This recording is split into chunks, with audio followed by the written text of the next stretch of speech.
Who was to know? She might have outlived most of her contemporaries, but she was so slight and small, almost a dwarf really, her eyesight compromised and her hearing fading, and if she lived a year or two more, it would have been by the grace of God alone. Yes, she was lively enough, even at 90, wobbling down the street on her bicycle like some atrophied schoolgirl, and twice a week donning her épée mask and fencing with her shadow in the salon of her second-floor apartment, overlooking Rue Gambetta on the one side and Rue Saint-Estève on the other. But his own mother had been lively too, and she'd gone to bed on the night of her 72nd birthday and never opened her eyes again. No, the odds were in his favor. Definitely in his favor. He turned 47 the year he first approached her, 1965, which meant that at that point he'd been married to Marie-Therese for some 20 years. Years that had been happy enough for the most part. And more than that, usual. He liked the usual. The usual kept you on an even keel and offered up few surprises. And this was the important thing here. The important he always liked to stress when the subject came up. He was not a gambling man. Before he'd made any of the major decisions in his life, asking for his wife's hand all those years ago, applying for the course of study that would lead to his law degree, making an offer on the apartment they lived in since their marriage, he'd studied all the angles with a cold, computational eye. The fact was, he had few vices beyond a fondness for sweets and a tendency to indulge his daughters, Sophie and Elise, 16 and 14 respectively. That year, or maybe they were 17 and 15, he never could quite keep that straight. As he liked to say, if you're very, very fortunate, your children will be 12 months older each year. He didn't smoke or drink, habits he'd given up 3 years earlier after a strenuous talk with his doctor. And he wasn't covetous, or not particularly. Other men might drive sleek sports cars, lease yachts, and keep mistresses, but none of that interested him. The only problem, the sole problem in his life at that point, was the apartment. It was just too small to contain his blossoming daughters, and the eternally thumping music radiating from their bedroom day and night, simplistic music, moronic even, the Beatles, the Animals, the Kinks, the very names indicative of their juvenility. And if he wanted a bigger apartment, grander, more spacious, quieter, who could blame him? An apartment that was a 5-minute walk from his office, an apartment that was a cathedral of early morning light, an apartment surrounded by shops, cafes, and first-class restaurants. It was, as they say, a no-brainer. He put together a proposal and sent Madame C. a note wondering if he might see her, at her convenience, about a matter of mutual interest. Whether she would respond or not, he couldn't say, but it wasn't as if he were some interloper. He knew her as an acquaintance and neighbor, as did just about everyone else in Arliss, and he must have stopped with her in the street half a dozen times in the past year to discuss the weather, the machinations of de Gaulle and Pompidou, and the absurdity of sending a rocket into space when life here, on terra firma, was so clearly in need of immediate attention. A week went by before he heard back from her. He'd come home from work that day to an empty apartment. Marie-Therese was out shopping, and the girls were at rehearsal for a school play. But the radio in their room was all too present, and regurgitating rock and roll at full volume. "We gotta get out of this place," the singer insisted in English over and over, until he angrily snapped it off. And he was just settling down in his armchair with the newspaper, when he noticed her letter on the sideboard. "Cher Monsieur," she wrote in the firm, decisive hand she'd learned as a schoolgirl in the previous century, "I must confess to being intrigued. Shall we meet here at my residence at 4 p.m. Thursday?" In addition to the contract he'd drawn up in advance, he was an optimist, always an optimist. He brought with him a bouquet of spring flowers and a box of chocolate truffles, which he presented somberly to her when she met him at the door. "How kind of you," she murmured, taking the flowers in one all but translucent hand and the box of chocolates in the other and ushering him through the entrance hall and into the salon. And whether by calculation or not, she left him standing there in that grand room with its high ceilings, Persian carpets, and dense mahogany furniture, while she went into the kitchen to put the flowers in a vase. There was a Bosendorfer piano in one corner, with a great spreading palm, or was it a cycad, in a ceramic pot beside it, and that, as much as anything, swept him away. To think of sinking into the sofa after work and listening to Bach or Mozart or Debussy, instead of the Animals wherever they were. And so what if no one in the family knew how to play, or had ever evidenced even the slightest degree of musical talent? They could take lessons. He himself could take lessons, and why not? He wasn't dead yet. And before long, the girls would be away at university and then married, with homes of their own. And it would be just Marie-Therese and him, and maybe a cat. He could see himself seated on the piano bench, the cat asleep in the lap, and Debussy's images flowing from his fingertips like a new kind of language. Well, don't these look pretty, the old ladies hang out, edging into the room to arrange the vase on the coffee table, which he now saw was set for two. with a blue and rose Sevres teapot, matching cups and saucers, cloth napkins bound in silver rings, and a platter of macarons. He sat in the armchair across from her as she poured out 2 cups of tea, watching for any signs of palsy or Parkinson's. But no, she was steady enough, and they were both busy with their spoons, the sugar and the cream, until she broke the silence. "You have a proposition for me, is that it?" she asked, and here a sly look came into the flickering remnants of her eyes. "I'll bet you 5 francs. I know what it is. I'm clairvoyant, monsieur. Didn't you know that?" He couldn't think of anything to say to this, so he just smiled. "You want to make me an offer on the apartment in Viager, isn't that right?" If he was surprised, he tried not to show it. He'd been prepared to condescend her, as with any elderly person, politely, of course, generously, looking out for her best interests as well as his own. But she'd caught him up short. "Well, yes," he said. "That's it exactly. A reverse annuity." He set down his cup. The apartment was absolutely silent, as if no one else had lived in the building. And what about a maid? Didn't she have a maid? The fact is, Marie-Therese and I, my wife, that is, have been thinking of moving for some time now. He let out a little laugh. Especially with my daughters growing into young women and the apartment getting smaller by the day. If you know what I mean. And while there are plenty of places on the market, there's really hardly anything like this, and it's so close to my office. And since my grandson passed on, you figured the old woman has no one to leave the place to. And even if she doesn't need the money, why wouldn't she take it anyway? It's better than getting nothing and leaving the place for the government to appropriate. Isn't that right? Yes, he said. That was my thinking. As far as he knew, and he'd put in his research on the subject, she had no heirs. She'd been a bride once, and a mother too, and she lived within these 4 walls and paced these creaking floorboards for an astonishing 69 years, ever since she'd returned from her honeymoon in 1896, and moved in here with her husband, a man of means, who had owned the department store on the ground floor and had given her a life of ease. Anything she wanted was at her fingertips. She hosted musical parties, vacationed in the Alps, skied, bicycled, hunted and fished, lived through the German occupation and the resumption of the Republic without noticing all that much difference in her daily affairs. But of course, no one gets through life unscathed. Her only child, a daughter, had died of pneumonia in 1934, after which she and her husband had assumed guardianship of their grandson, until her first husband died unexpectedly after eating a dish of fresh-picked cherries that had been dusted with copper sulfate and inadequately rinsed. And then her grandson, whom she'd seen through medical school and who had continued to live with her as her sole companion and emotional support. He was only 36 when he was killed in an auto accident on a deserted road, not 2 years ago. It was Marie-Therese who'd seen the notice in the paper. Otherwise, he might have missed it altogether. They sent condolence card, though neither of them attended the funeral, which, given the deceased's condition, would have been a closed casket affair in any case. Still, that was the beginning of it, the first glimmer of the idea. And whether he was being insensitive or not, ghoulish was the way Marie-Therese put it, he couldn't say. Or no, he could say. He was just being practical. "What are you offering?" the old woman asked, focusing narrowly on him now, as if to be certain he was still there. "Fair market value, of course. I want the best for you. And for me and my family, too. Here," he said, handing her a sheet of paper on which he'd drawn up figures for comparable apartments in the neighborhood. "I was thinking perhaps 2,200 francs a month." She barely glanced at the paper. 25, she said. It took him a moment, doing quick mental calculation, to realize that even if she lived 10 more years, he'd be getting the place for half of what it was worth. And that didn't factor in appreciation either. "Agreed," he said. "And you won't interfere?" "No. What if I decide to paint the walls pink?" She laughed, a sudden strangled laugh that tailed off into a fit of coughing. She was a smoker, that much he knew, and had taken into account on the debit size of the ledger. Yes, she could ride a bicycle at 90, an amazing feat, but she'd also been blackening her lungs for 70 years or more. He watched her dab at her eyes with the tissue, then grinned to show her teeth. Yes, she still had them, unless they were dentures. "And the ceiling chartreuse," she went on, extending the joke. And move the bathtub into the salon, right there where you're perched in the armchair looking so pleased with yourself." He shook his head. "You'll live here as you always have, no strings attached." She sat back in her chair, a tight smile compressing her lips. "You're really throwing the dice, aren't you?" He shrugged. 2,500 a month, he repeated. "It's a fair offer."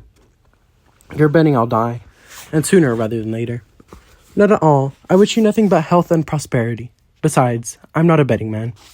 "You know what I'm doing?" she asked, hunching forward so he could see the balding patch on the crown of her head and the slim tracery of bones exposed at the collar of her dress, where, apparently, She'd been unable to reach back and fasten the zipper. "No, what?" he said, grinning, patronizing her. Through his stomach sank, and he was sure she was going to say she was backing out of the deal, that she'd had a better offer, that she'd been toying with him all along. "I'm throwing the dice, too." After he left that day, she felt as if she'd been lifted up into the clouds. She cleared away the tea things in a burst of energy, then marched around the apartment, going from room to room and back again. Twice, 3 times, 4, pumping her arms for the sake of her circulation, and letting her eyes roam over the precious familiar things that meant more to her than anything else in the world. And not just the framed photos and paintings, but the ceramic snowman Frederick had made in a grammar school, and the mounted butterflies her husband had collected when they first married. She'd been blessed, suddenly and unexpectedly blessed. And if she could have kicked up her heels, she would have. She wasn't going to a nursing home like so many other women she'd known, all of them lost now to death or to the straitjacket of old age. No, she was staying right here, for the duration. In celebration, she unwrapped the box of chocolates, poured herself a glass of wine, and sat smoking by the window, looking out on the street and the parade of pedestrians that was the best show on earth. Better than any television. Better than La Comédie Humaine. No, it was La Comédie Humaine. And now there were no pages to turn, and no commercials either. She watched a woman in a ridiculous hat go into the shop across the street, and immediately come back out again, as if she'd forgotten something, then press her face to the glass and wave till the shop girl appeared in the window and reached for an equally ridiculous hat on the mannequin there. And here came a boy on a motor scooter, with the girl clinging to him from behind, and the sudden shadow of a black Renault sliced in front of them, till the goats bleat and the boy's horn rose up in protest, and the car swerved at the last minute. Almost an accident, and wouldn't that have been terrible? Another boy dead, like her Frederick, and a girl, too. It was everywhere, death, wasn't it? You didn't have to go out and look for it. It was right there, always, lurking just below the surface. And that was part of the comedy, too. But enough morbidity. This was a celebration, wasn't it? 2,500 francs! Truly, this man had come to her like an angel from heaven. And that's what's more, he'd never even hesitated when she countered his offer. Like everyone else, he assumed she was better off than she was. The money meant nothing to her, and she could take or leave any offer no matter how extravagant. But in fact, if you excluded the value of the apartment, she had practically nothing, her savings having dissipated in payment for Frederick's education, and his clothes and his car and his medical degree. Frederick, lost to her now and forever.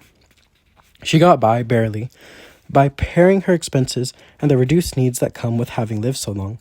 It wasn't as if she needed theater tickets anymore, or concert tickets either. She never went anywhere except to church on Sundays, and that didn't cost anything more than what she put in the collection box, which was between her and God.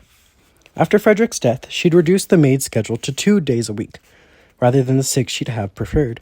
But that was going to change now, and if she wanted a prime cut of meat at the butcher's, or Le Creuset, or even Le Homard at fishmonger's, she would just go ahead and order it and never mind what it cost. Bless the man, she thought. Bless him. Best of all, even beyond the money, was the wager itself.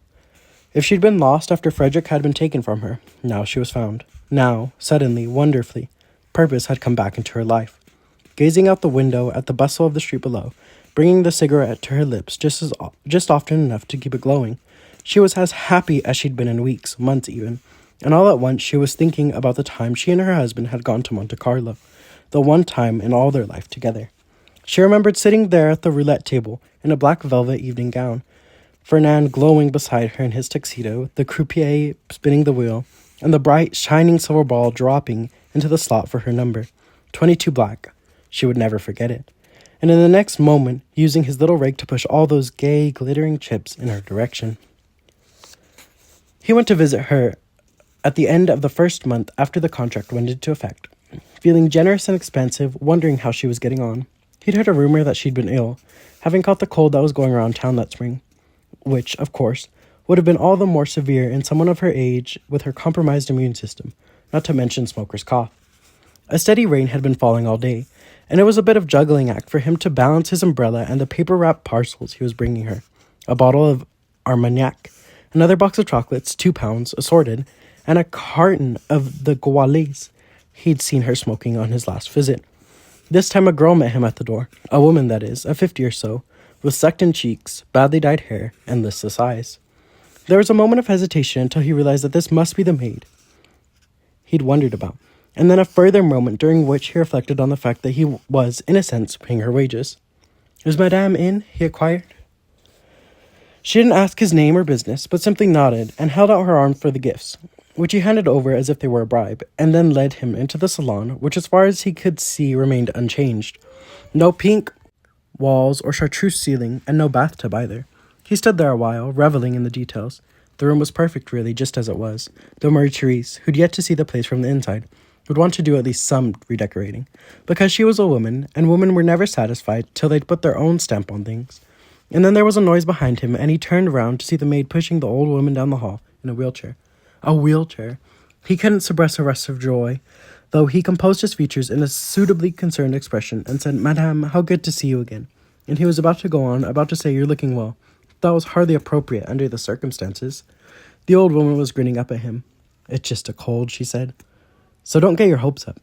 He saw the presents that he'd brought and were arranged in her lap, still wrapped in the tissue paper. "And I wouldn't have caught a cold at all, you know, if someone," and here she glanced up at the maid, "hadn't carried it home to me. Isn't that right, Martine? Unless I picked it up by dipping my hand into the font last Sunday morning at church. You think that's it, Martine? Do you? You think that's likely?" The maid had wheeled her up to the coffee table, where she set the gifts down. One by one, she began unwrapping them, beginning with the Armagnac. "Ah," she explained when she'd torn off the paper. "Perfect. Just what a woman needs when she has a headache cold. Fetch us 2 glasses, will you, Martine?" He wanted to protest. He didn't drink anymore and didn't miss it either. Or maybe he did, just a little. But it was easier to let the old woman take the bottle by the neck and pour them each a dose. And when she raised her glass to him and cried, "Bonne sante," and drained it in a single swallow, he had no choice but to follow suit. It burned going down, but it clarified things for him. She was in a wheelchair. She had a head cold, which, no doubt, was merely the first stage of an infection that would invariably spread to her lungs, mutate into pneumonia, and kill her sooner rather than later. It wasn't a mercenary, though, just realistic, that was all. And when she poured a second glass, he joined her again. And when she unwrapped the chocolates and set the box on the table before him, he found himself lifting one morsel after another to his lips. And if he'd ever tasted anything so exquisite in his life, he couldn't remember it, especially now that the Armagnac had reawakened his palate. He never liked Gauloises. They were too harsh, preferring filtered American cigarettes. But he found himself accepting one anyway, drawing deeply, and enjoying the faint crepitation of the nicotine working its way through his bloodstream. He exhaled in the rarefied air of the apartment that was soon to be his, and though he'd intended to stay only a few minutes, he was still there when the church bells tolled the hour. What did they talk about? Her health, at least at first. Did he realize she'd been sick more than a day or two in her entire life? He didn't, and he found the news unsettling, disappointing even. "Oh," she said, "I've had little colds and sniffles like this before, and once, when my husband and I were in Spain, an episode of the trots, but nothing major. Do you know something?" Flying high on the cognac, the sugar, the nicotine, he just grinned at her. "Not only am I hardly ever ill, but I make a point of keeping all of my blood inside my body at all times. Don't you think that's a good principle to live by?" And here he found himself straddling a chasm, the flesh and healthy on one side, the aged, crabbed, and doomed the other. And he said, "We can't all be so lucky." She was silent a moment, just staring into his eyes, a faint grin pressed to her lips. He could hear the maid off in the distance somewhere, a sound of running water, the faint clink of cutlery. The apartment really was magnificent, huge, cavernous, and you could hear a pin drop. It was a defining moment, and Madame C. held on to it. "Precisely," she said finally, took the cigarette from her lips, and let out a little laugh, a giggle, actually, girlish and pure. 3 days later, when the sun was shining in all its power again, and everything was sparkling as if the world had been created anew, he was hurrying down the street on an errand, a furtive cigarette cupped in one palm. Yes, he knew, and he wouldn't lie to his doctor next time he saw him. Or maybe he would. But there was really no harm in having a cigarette every once in a while. Or a drink either. When a figure picked itself out of the crowd ahead and wheeled toward him on a bicycle, knees slowly bumping, back straight and arms braced, and it wasn't until she'd passed by, so close he could have touched her, that he realized who it was. For the first 80-odd years of her existence, time had seemed to accelerate, day by day, year by year, as if life were a bicycle race, a kind of Tour de France that was all downhill. Even the curves, but in the years she'd signed the contract, things slowed to a crawl. Each day was a replica of the last, and nothing ever happened beyond the odd squabble with Martine and visits from Monsieur R. At first he'd come every week or two, his arms laden with gifts, liquor, sweets, cigarettes, foie gras, quiche, even a fondue once, replete with crusts of bread, marbled beef, and crêpe de porc. But eventually the visits grew fewer and further between. which was a pity, really, because she'd come to so relish the look of confusion and disappointment on his face when he found her in such good spirits, matching him chocolate for chocolate, drink for drink, and cigarette for cigarette. "Don't think for a minute you're fooling me, Monsieur," she would say to him as they sat at the coffee table laden with delicacies, and Martine bustled back and forth from the salon to the kitchen and sometimes even took a seat with them and dug in herself. "You're a sly one, aren't you?" He would shrug elaborately, laugh, and throw up his hands as if to say, "Yes, you see through me, but you can't blame a man for trying, can you?" She would smile back at him. She'd found herself growing fond of him in the way you'd grow fond of a cat that comes up periodically to rub itself against your leg, and then hands you 2,500 francs each and every month. He wasn't much to look at, really. Average in height, weight, and coloring. Average, in fact, in every way. From the man in the street look on his face to his side part and negligible mustache. Nothing like Fernand, who'd been one of the handsomest men of his generation, even into his early 70s when, in absolutely perfect health and the liveliest of moods, he'd insisted on a second portion of fresh-picked cherries at a firm auberge in St. Remy.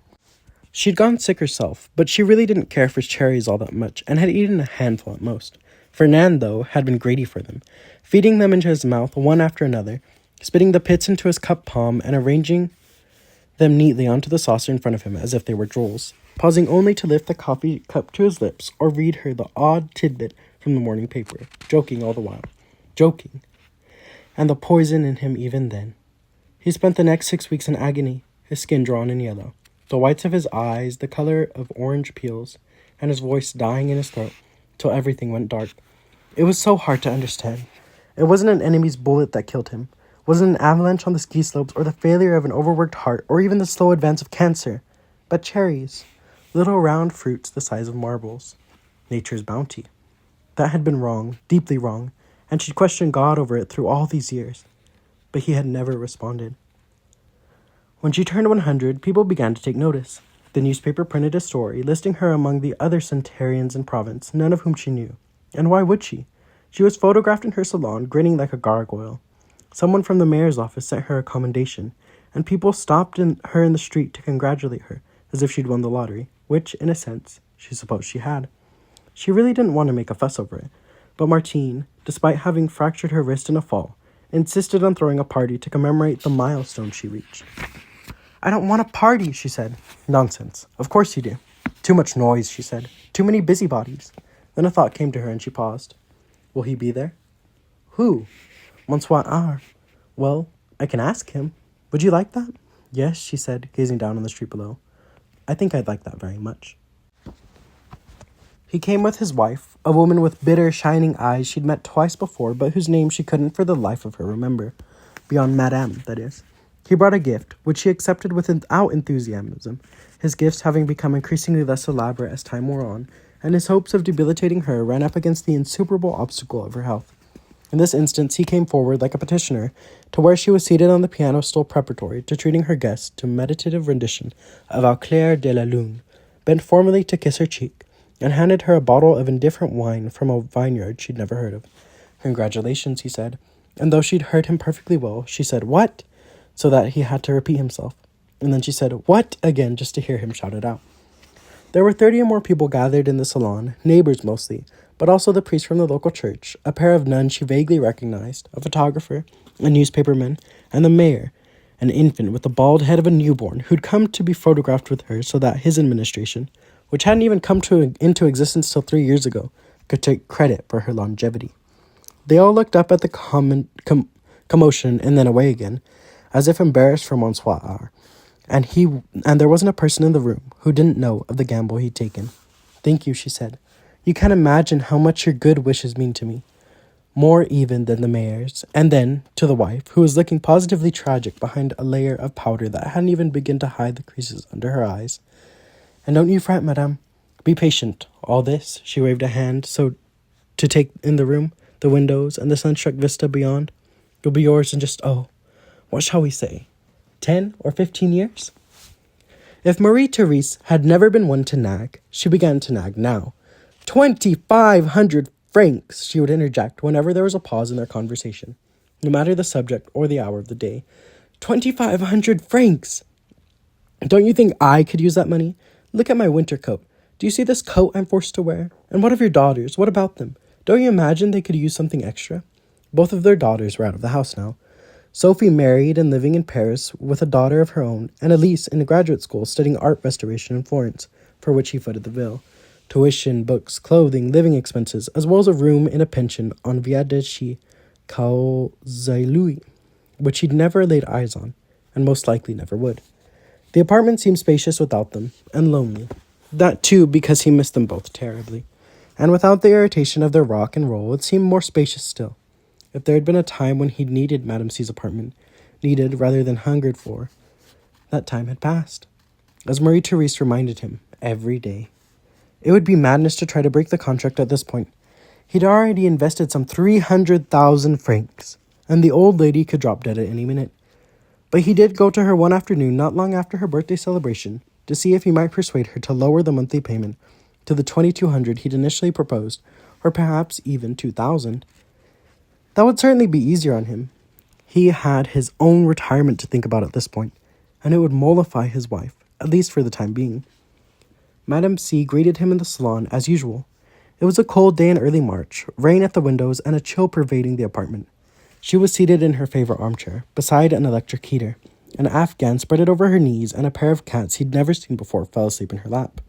He brought her only cigarettes this time, though the maid had let slip that Madame didn't smoke more than 2 or 3 a day, and that the last several cartons he'd given her were gathering dust in the kitchen cupboard. No matter. He took the seat across from her and immediately lit up himself, expecting her to follow suit, but she only gazed at him calmly, waiting to hear what he had to say. He began with the weather. Wasn't it dreary, and would spring never arrive? And then, stalling till the right moment presented itself, he commented on the cats. They were new, weren't they? Don't you worry, Monsieur, she said. They do their business in the pan under the bathroom sink. They're very well behaved, and they wouldn't dream of pissing on the walls and stinking up your apartment. Isn't that right? She cooed, bending her face to them, her ghostly hands gliding over their backs and bellies as if to bless them. Oh, I'm not worried at all, I assure you. I like cats, though Marie-Therese is allergic to them. But there is one little matter I wanted to take up with you, if you have a moment, that is. She laughed then. A moment. I have all the time in the world. He began in a roundabout way, talking of his daughters, his wife, his own apartment, and his changed circumstances. And really, the biggest factor is that I need to start putting something away for my retirement, he said, giving her a meaningful look. Retirement? But you can't even be 60 yet. He said something lame in response, which he couldn't remember when he tried to reconstruct the conversation afterwards. Something like, it's never too soon to begin, which only made her laugh. You're telling me, she said, leaning forward in the chair. Thanks to you, I'm all set, she paused, studying him closely. But you're not here to try to renegotiate, are you? It would mean so much to me, he said, and my wife too. And then, absurdly, he added, she needs a new winter coat. She was silent for a moment. You brought me an inferior bottle of wine on my birthday, she said finally. I'm sorry about that. I thought you would like it. Going on the cheap is never appealing. Yes, but with my daughter in graduate school and some recent reverses we've experienced at the office, I'm just not able, he grinned as if to remind her they were on the same team, to give you all you deserve, which is why I ask you to reconsider the terms. She'd already held up the palm of one hand to forestall him. The cat shifted in her lap, the near one opening its jaws in a yawn that displayed the white needles of its teeth. We all make bargains in this life, she said, settling the cats down on the carpet beside her. Sometimes we win, she said, and sometimes we lose.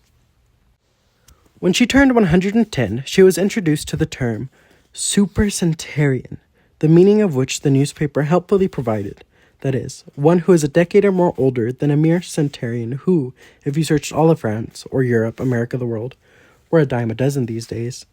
Her eyes were too far gone to read anymore, but Martine, who'd recently turned 70 herself, put on glasses and read the article aloud to her. She learned that the chances of reaching that threshold were 1 in 7 million, which meant that for her to be alive still, 6,999,999 had died, which was a kind of holocaust in itself. And how did that make her feel? Exhausted, but indomitable too. And she still had possession of her apartment and still received her contractual payment of 2,500 francs a month. One of the cats, Tybalt, had died of old age, and Martine wasn't what she once was. But for her part, Madame C still sat at the window and watched the life of the streets pulse around her, as it always had and always would. And if she couldn't bicycle anymore, well, that was one of the concessions a supercentenarian just had to make to the grand order of things. Monsieur R didn't come around much anymore, and when he did, she didn't always recognize him. Her mind was supple still, even if her body wasn't. Rheumatism, decelerating heartbeat, a persistent ache in the soles of her feet. But he was so changed, even Martine couldn't place him at first. He was stooped. He shuffled his feet.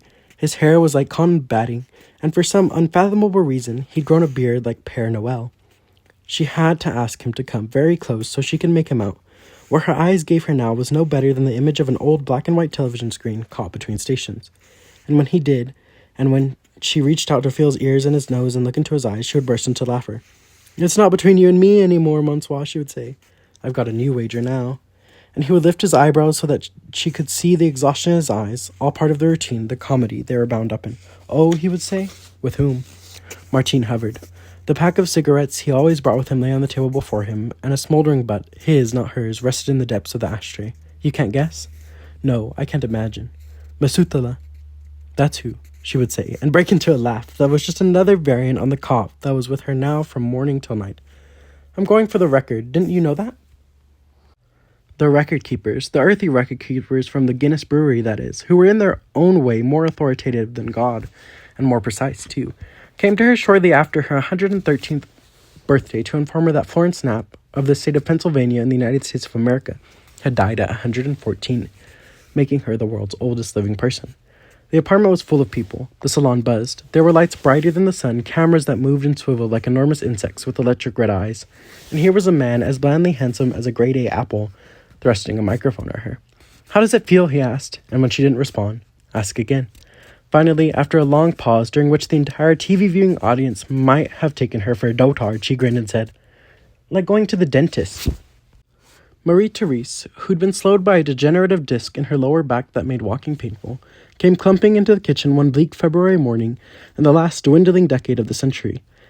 And where had the years gone? To slap the newspaper down on the table before him. "You see this?" she demanded, and he pushed aside the slice of buttered toast, the only thing he was able to keep down lately, to fumble for his reading glasses, which he thought he had misplaced until he discovered them hanging from the lanyard around his neck.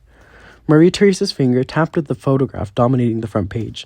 It took him a moment to realize it was a close-up of Madame C, seated before a birthday cake the size of a truck tire, the candles atop it ablaze, as if this finally were her funeral pyre, but no such luck. Whole years had gone by during which he daily envisioned her death, plotted it even.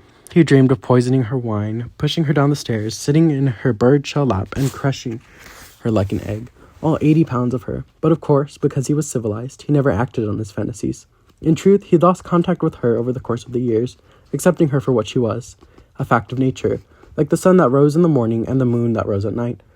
And he was doing his best to ignore all mention of her. She'd made him the butt of a joke, and a cruel joke at that. He'd attended her 110th birthday, and then the one 4 years later, after she'd become the world's oldest living human. But Marie-Therese had been furious about that and practically everything else in their lives, and both his daughters had informed him that he was making a public spectacle of himself, and so, finally, he declared himself hors de combat. Besides which, he had problems of his own, problems that went far deeper than where he was going to lay his head at night. The doctor had found a spot in his lung, and that spot had morphed into cancer. The treatments, radiation, chemotherapy, both, had sheared every hair from his body and left him feeling weak and otherworldly. So when Marie-Therese thrust the paper at him and he saw the old lady grinning, her imperturbable grin, under the banner headline, "World's Oldest Living Person Turns 120, he felt nothing, or practically nothing. "I wish she would die," Marie-Therese hissed. He wanted to concur, wanted to hiss right back at her. So do I. But all he could do was laugh. Yes, the joke was on him, wasn't it? Until the laugh became a rasping, harsh cough that went on till his lips were bright with blood. 2 days later, he was dead. At first, she hadn't the faintest idea of what Martine was talking about. Dead? Who's dead? But eventually, after a painstaking disquisition that took her step by step through certain key events of the past 30 years, she was given to understand that her benefactor had been laid to rest, or actually incinerated at the crematorium, and the end result she was determined to avoid for herself. She was going to be buried properly, like a good Catholic, and an angel, her guardian angel who had seen her this far, was going to be there at her side to take her to heaven in a golden chariot. Let the flesh rot, dust to dust, her spirit was going to soar. "So he's dead, is he?" she said in the general direction of Martine. She was all but blind now, but she could see everything in her mind's eye. Martine, as she'd been 5 years ago, hunched and crab, an old woman herself, and then she saw Monsieur as he had been all those years before, when he'd first come to her to place this bet. Suddenly she was laughing. He made his bet. Now he has to lie in it, she said, and Martine said, Whatever are you talking about? And what's so funny? He's dead, didn't you hear me? Very faintly, as if from a distance, she heard herself say, But his 2,500 francs a month are still alive, aren't they? I hadn't really thought about it. En viager. I'm still alive, aren't I? Well, aren't I? Martine didn't answer. The world had been reduced. But it was there still, solid, tangible, as real as the fur of the cat, whichever cat, that happened to be asleep in her lap, asleep and purring.